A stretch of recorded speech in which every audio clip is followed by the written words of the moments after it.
Hi, I'm Mike Pincus, co-founder of Connect CPA and your host at GrowthTales. Today, we have an amazing guest in Rami Helali, co-founder and CEO of KOTN. For almost a decade, KOTN has made a major impact in the apparel industry, starting from nothing and scaling into a multi-million-dollar business with both an e-commerce and retail presence. Today, KOTN is a large team with retail locations in Vancouver, Toronto, Brooklyn, LA, Montreal, and Calgary. But I believe what Rami's most proud of is the social initiatives that KOTN has undertaken over this last decade, helping to build schools, create jobs, helping local farmers, and cultivating community in Egypt.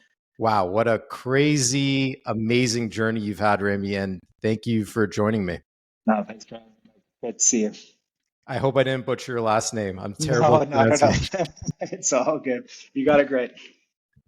So Rami, I think where we could start off is what is the origin story of KOTN? How did you pick apparel? I know you went to Yeah. business school, so where did it come from? That's a great question. I mean, to be completely honest, I think it was a lot more. We just jumped into it, to be honest, is the short answer. I think at the time I was working in New York. It was a kind of a fund that invested in music royalties and nothing to do with apparel, nothing to do with fashion. But really a job that married the creative world with the business or kind of commercial world, which was kind of where I got my start.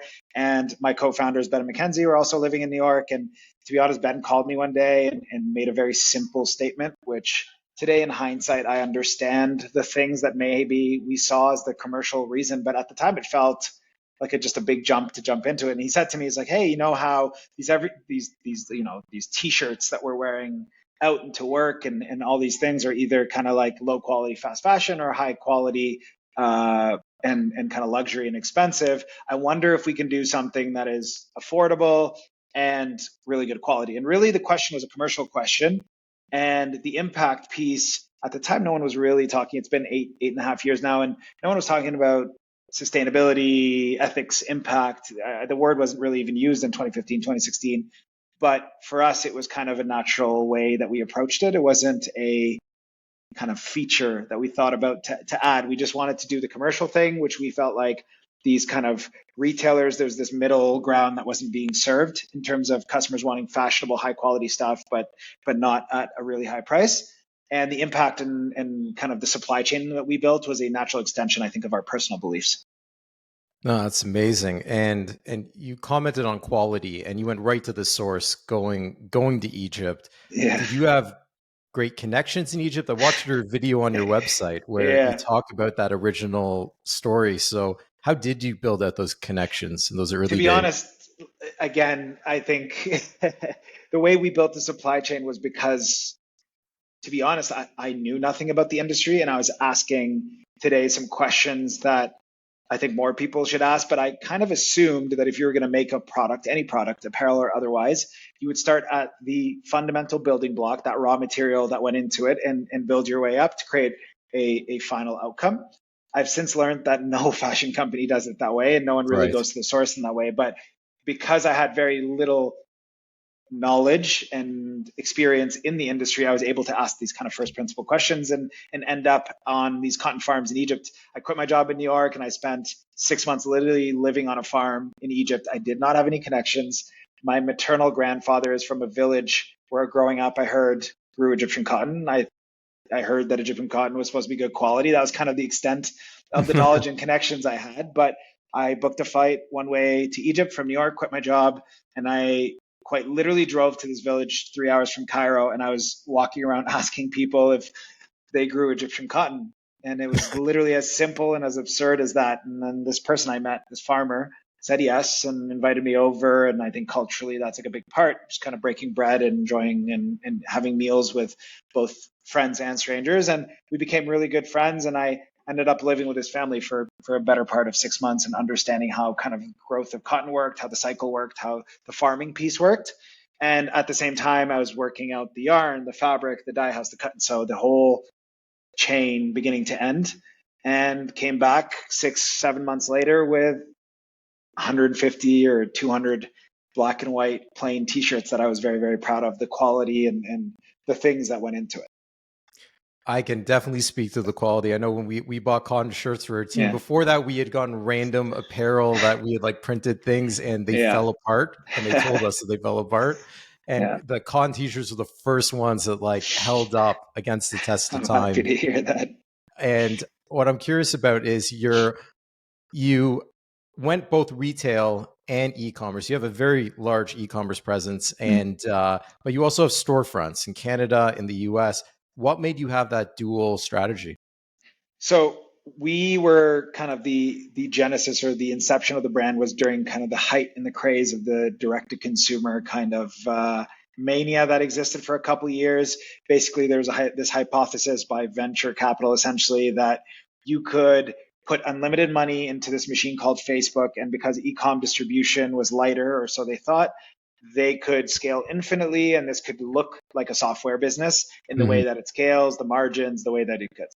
I think for the most part, it has since been debunked. I think we Right. understand now, almost a decade later, that, well, these brands that we all love and know and we interact with both in food and clothing and whatever category it is, these consumer brands, this takes a lot more time to build that emotional connection with customers, the trust, the equity that essentially, in kind of the tech world, you'd call like organic traffic, like that word of mouth, that recognition of the brand, that takes time and sometimes decades to build, right? So we inherently, whether we were able to articulate it or not in the early days, understood that the best shopping experience happened in both online and offline. And although we started in 2015, 2016, we opened our first store in 2017. Very early on, this was at a time when no direct to consumer sort of like, purebred direct to consumer businesses that are all e-com were doing any retail. This is, a time when internet was everything and you scaled infinitely. But from an experience lens, from a customer lens, I personally, maybe to this day, I don't think I bought any clothing online. I need to touch it. I need to feel it. I want to see how it Right. fits. And it's a big part of that experience. And I think brand building is that time you spend in store. And then the other piece is, for us, our retail strategy isn't just retail, but we focus on opening community stores. So we don't go to the most commercial street or the malls. We focus on places where we know there's a cluster of our customers already existing, and we open them on streets where they might actually over index on coffee and food and beverage and kind of like these neighborhood streets, kind of the high street, if you call it, where I think a lot of communities are built around the interactions at the coffee shops, the interactions at the bookstores, or whatever that is, and integrating ourselves into the day-to-day life. That's kind of how we think about it. It's why we've avoided malls. It's why we've avoided, I don't know, in Toronto, whatever that main street is, and really think about being integrated into the daily outcomes of our customer. And that's really why we did retail. Today, we are moving closer and closer to a 50-50 business. We're not there yet, but we've made strides every year. And it doesn't mean that e-com's not growing, continues to grow in a healthy way, but we're growing retail at a very, very rapid pace. No, that's great. And I think it also keeps you top of mind, the cotton brand of like sometimes someone might buy through e-commerce, but they might have spotted you for the first time in downtown Toronto or Yeah. in LA or in Vancouver. So it's a very smart strategy to just be top of mind, I'd say. Yeah. I think that like we obsess, or the industry obsessed over attribution online for so long. They talk about like, well, did this purchase really happen on Facebook, or was it because of this ad or that ad? I think the answer is no one can draw very clean cut data driven Right. conclusions on this, and attribution is directional. So to your point, it may be that you saw a tote bag walking down the street one time and you didn't even recognize it.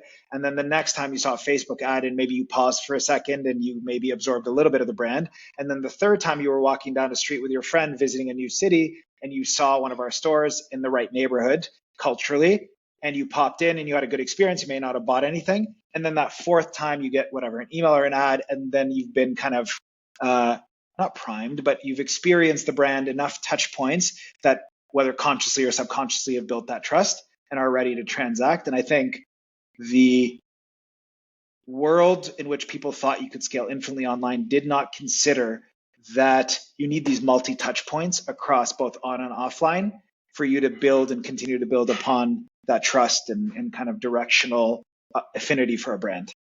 It makes a lot of sense. And you're seeing a lot of brands take that direction because, Mm-hmm. like you said, it could come from, people assume it's coming from one spot, but it could Yeah. be a multitude of things. So Rami, I want to pivot a little bit here to Yeah. just, you've you started as a certified B Corp. Yeah. Why did you start as certified? Like, did you know that you wanted to have a social Yeah. initiative, the big things you're doing in Egypt, the building of schools, creating jobs, helping out local farmers? Was that part of that initial strategy with Mackenzie and Ben on Yeah. day one? So I think I was kind of trying to allude to this earlier. I think what was always there and has never faltered was our belief in how people and places should be treated. And today that sounds like a social impact business, but I think that the biggest force for good in this next phase of whatever you call it, our economies, capitalism, whatever it is this updated version of it, right? Where you include more of the stakeholders across all the places that we touch in the decision making. And I believe that it's better outcomes for the business and better outcomes for the societies, the world, the environment in which we live in. And what I mean by that is when you have a business and then separately after the business outcomes, think about sustainability or impact or whatever it is. The second you have a hard year, the second you have a hard quarter, the second you have a hard month, the first thing that gets ejected is those add-ons that have been bolted on after the actual business model is built. And for us, our belief has always been build a very strong business with a very strong brand, with a very strong product that happens to be sustainable and impactful, but build it in how the economic outcomes are achieved. And in our case, we get better margins because we work directly with these farms. And even though we pay them more than market rate, there's no middle people between our farmers and our yarn and fabric. Right. So there's actually economic incentive for the business to continue to invest in these communities. By building that hand in hand, it makes it so that the viability of the business model is intertwined in an inseparable way from the impact initiative. So to answer your question, we didn't start as a B Corp. We started as an impact company.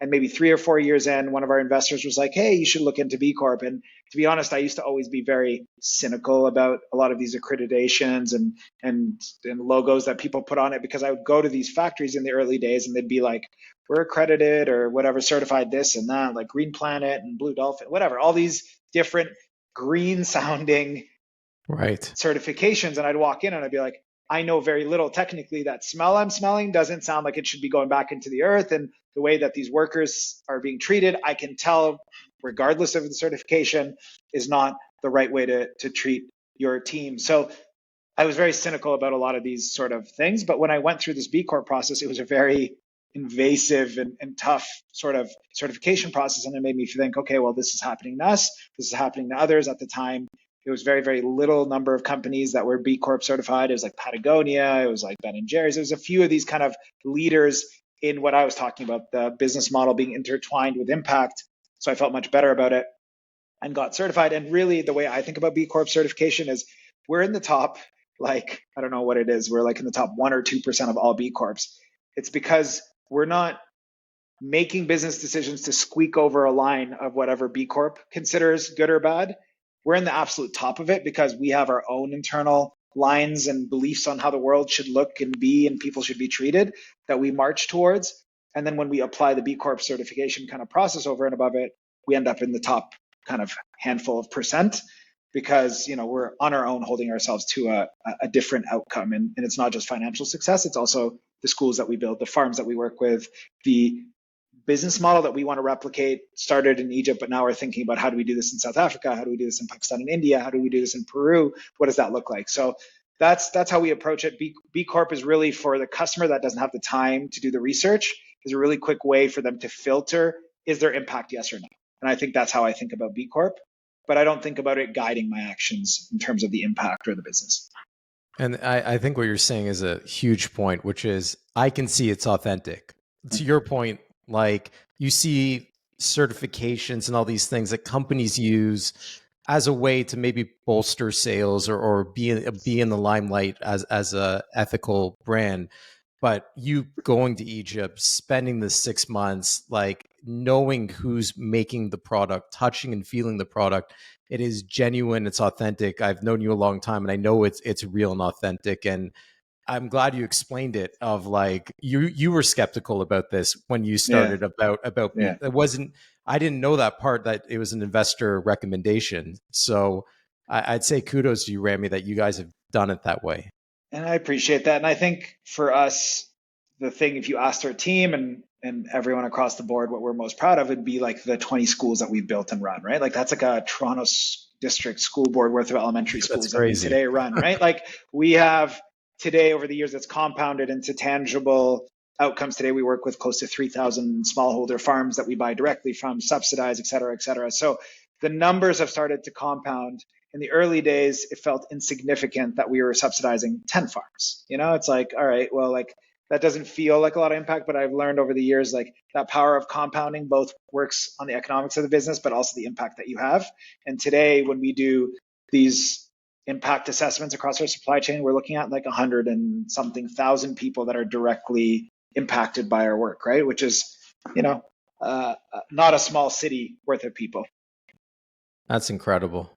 And to go back to the business side, because I know you're a business person at heart. You came from a pedigree of a top business school, and Rami, you've also played the long tail, meaning you guys have been around for what? Are you in year 10 right now or year 9? We're in in March we'll start year 9.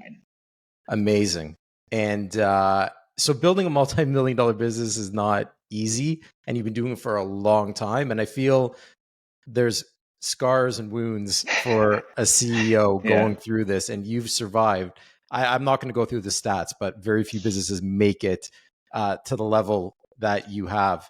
What have been some of the, I know there's probably 1,000 challenges. Yeah. If you could give me a couple of the biggest challenges you've faced over the years, what would they be?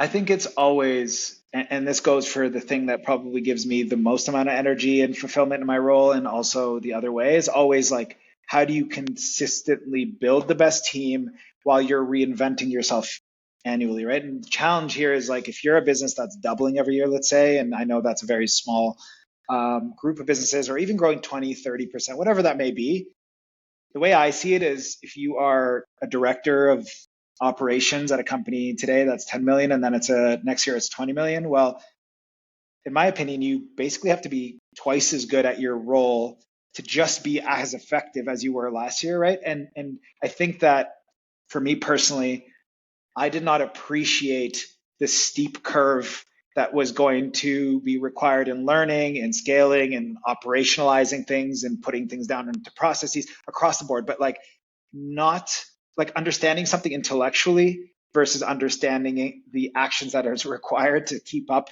with the speed was something that was kind of like a tough learning moment, maybe year 5 to 6 or 6 to 7, somewhere in there. We kind of stumbled for a year in terms of the speed in which we were growing because we hadn't taken the actions early enough to set us up for success down the path. Like, you know, going from 1 to 2 million, adding $1 million in revenue is a challenge, but going from 20 to 40, for example, is adding 20 million in 1 year. And although the Mhm. growth rate looks the same, it's literally 20x the number of whatever inputs, dollars, whatever it is coming in and out. So Right.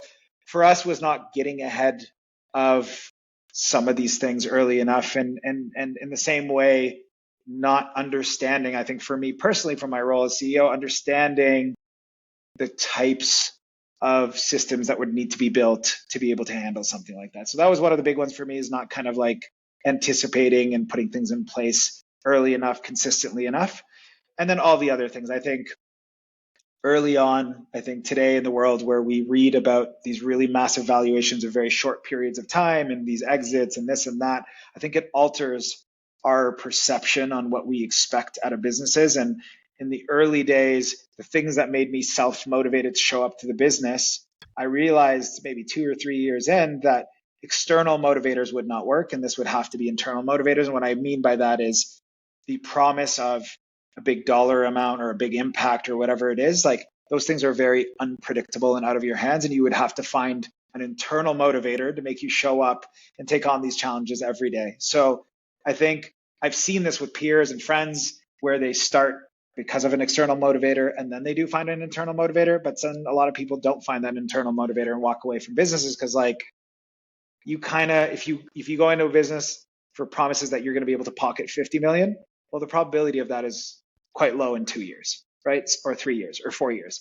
But if you have to stick around for a decade, which I know you've done, decade, maybe more, If you have to stick around for a decade, you may never see that money. You may, and it may take 10, you may, and may take 20. But if it's an internal motivator, whether it's building teams, building the company, building the impact, or all of the above, then you're able to show up day in, day out. So for me, was kind of recognizing that a year or two in was a shift for me, maybe not a mistake, but a conscious shift about like, hey, you have to enjoy this day, find what you love about this, or move on. And thankfully for me, there was many things that I love about what I get to do.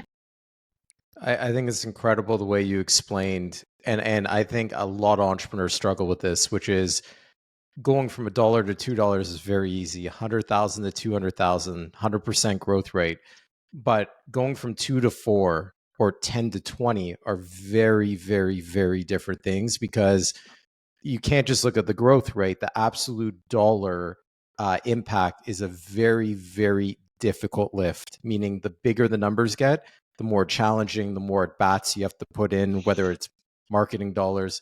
So I think what you're saying is something that a lot of entrepreneurs early on in their journey probably are not aware of, meaning they're going from 1 to 2 thinking, yeah, we just hit 100%. Because you're just looking at a spreadsheet, right? And the spreadsheet just says 100% every year. And it doesn't matter what the number is. It's just the spreadsheet's just showing 100. But then you realize that like, shit, I've never seen that much money in front of me ever in my life. Like that is 10, 20, 30, whatever it is, $5 million, whatever that number is. You sometimes get like you like disassociate from like the figures and you just look at the growth rate. And like you said, it is very different. It's funny how you say the spreadsheet. It's like like Mike Tyson said it. Everyone's got a plan until they're punched in the face, right? Yeah, exactly. Oh, the Excel model said it's easy, right? But it's not easy. Yeah. So, Rami, the emotional side of being an entrepreneur, you've done it in a big way, meaning like not only have you scaled, but you've had longevity and you've scaled in what's normally been known as a really tough industry. Yeah, it's a terrible industry. Well, look, I guess it's in the eye of the beholder, but how have you emotionally dealt with this swing? By the way, everyone I talk to thinks their industry is the worst industry. I should mention. No, this is a constant across the board. No one believes they're in a good industry because everyone's going through a similar version of absolute devastation and how difficult it is just building something, going from 0 to 1. The act of creation and then the act of scaling that, all of those. Each one of those kind of chapters of the play is incredibly hard in its own way. But listen, I think everyone probably gives you a version of an answer where they find some sort of purpose, and that can come through a combination of spirituality, meditation, whatever that is, but a separation and an understanding of controllables and non-controllables. And people have frameworks, whether it's religion, spirituality, whatever it is, to separate and start understanding and grounding themselves in what they can actually impact and what they can't impact. Because I think that's the piece where emotions start getting really difficult. I think if you're at peace with what you can handle and just understand that you will give 100 or 200 or 500% to every controllable, and understand that the chips will fall where they're going to fall. In the last 5 years, we've had a pandemic, and then a pandemic surge, and then a pandemic crash, and then I don't know, we print money, it seems like, every day, and the economy doesn't make sense anymore. And like all these things have happened in the last 4 years, right? So if you've run a business that survived the last 4 years, that has existed before or after, you've seen an immense amount of things that are non-controllables. And I think if you associate your emotions, if your emotions follow those non-controllables, you're going to really have a rough time, right? Like the ups and lows, like you just can't handle that, I don't think. But if your emotions are only tied to the controllables, I think, which is effort, hiring, the way you treat people, the way you set strategies, the way you execute on strategies, the accountabilities you set, those are things that you can control, and just understanding the difference between the two. So to answer your question, I think emotional, how to handle it, for me, what I've learned is really clear differentiation between controllables and non-controllables, and having almost no emotion towards non-controllables. Take the day to be upset. That's what I always tell myself. Like if it's a non-controllable, feel sorry for yourself, stomp your feet. You have the day to do it, but tomorrow it's done, it's gone, it's the new reality, and you're just handling controllables from then on. So I think creating that separation has been one of the most impactful things for kind of the emotional ride that comes with entrepreneurship. Other than that, I work out a lot. I am very fortunate to have a loving family. So like there's these other outlets and people that you lean on. And I think spouses are a big part of it, family, whatever it may be, like that direct kind of circle that you learn to lean on. And to be honest, I don't think entrepreneurship is the hardest one. I think it's everyone around them get like the brunt of it, right? Because like we signed up for this. Right, They right, they right. kind of got dragged along one way or another, right? So even if they knew when they got involved, it still isn't the same thing. So for me, it's they're the real MVPs, is like everyone around us in this kind of support network that whether they signed up for it or not, or are now a part of it. And I think that's kind of how I approach it. It's hard, it's messed up. You keep taking these punches, they don't stop. The amount of kind of difficulty and pain doesn't decrease, it just evolves. Like the shape of it evolves. Like in the early days, it's like how do you create 0 to 1, and then going from 1 to 2, and then 2 to 1. The pain, the difficulties, in my opinion, the same. It's just sometimes it's internal reflection work that you have to do. Like I think entrepreneurship forces you to look inwards in a way that you may feel uncomfortable doing in the early For days. You're sure. like, oh shit, that is all me. That is all ego, and that is all grossness from inside of me that I got to fix to be able to better handle these situations. And like you're constantly put in these situations to reflect, and it's just a pressure cooker, right? So like you have to evolve much faster. You have to like reflect much deeper and much more often than I think I would have to if I hadn't pursued this path. But again, it goes back to internal and external motivators, right? Like it's going to be hard. The emotions are going to exist no matter how stoic or how much you understand, what you can control and not control. You are still going to remain hard, and it's going to continue to be that way. But I think having the right internal motivator and honestly perspective, right? Like for me, at some point a year or two in, I went like, why is this happening? Whatever that problem is, Hmm. to holy shit, I get to do this and I get to solve these problems and I get to be paid to choose who I get to work with and build something that didn't exist that I feel very strongly should exist. And that is such a honor and something that I'm grateful for. And I think that shift in perspective has been huge for me. That's great. The reason why I even asked the question is you seem more grounded than most. I mean, yeah. I think we figure out, we all figure out, I honestly think we're all treading water the same under whatever facade that we put out, but we learn, I think, to maybe dissociate the brain from the treading. I think like that's how we get better, is like the thought, the strategy, the execution needs to be separated from the panic of the day to day where you're just treading water, right? Because that's the heart of the difficulty, I think, of entrepreneurship, is that you have to be calm and collected and think about how you're going to deal with an external or internal situation. But at the same time, your day to day does not stop, and it does not. It is unrelenting, and you have to continue to tread while you give yourself space to think ahead. So that's the difficulty of it, but that's why it's also the most rewarding thing when it works.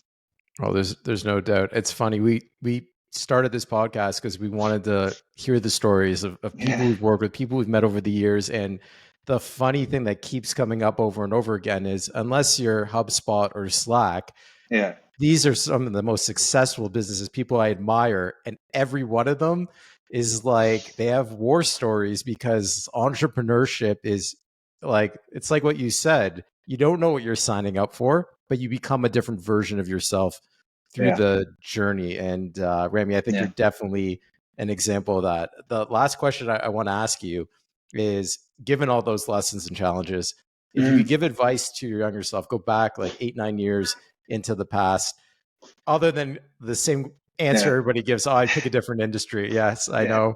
I wouldn't do What it. I'm what kidding. advice would you give yourself to scale the Honestly, business? I think about this a lot, and it might seem counterintuitive, but I think protect your naiveness. I think that in the early days, you're naive and you see the world through these like optimistic, rosy glasses, and that's the impetus or the reason why you decide to create from 0 to 1, right? Like you believe that this thing needs to exist, and you're naive enough to believe that you are the person, the right person at the right time to do it, right?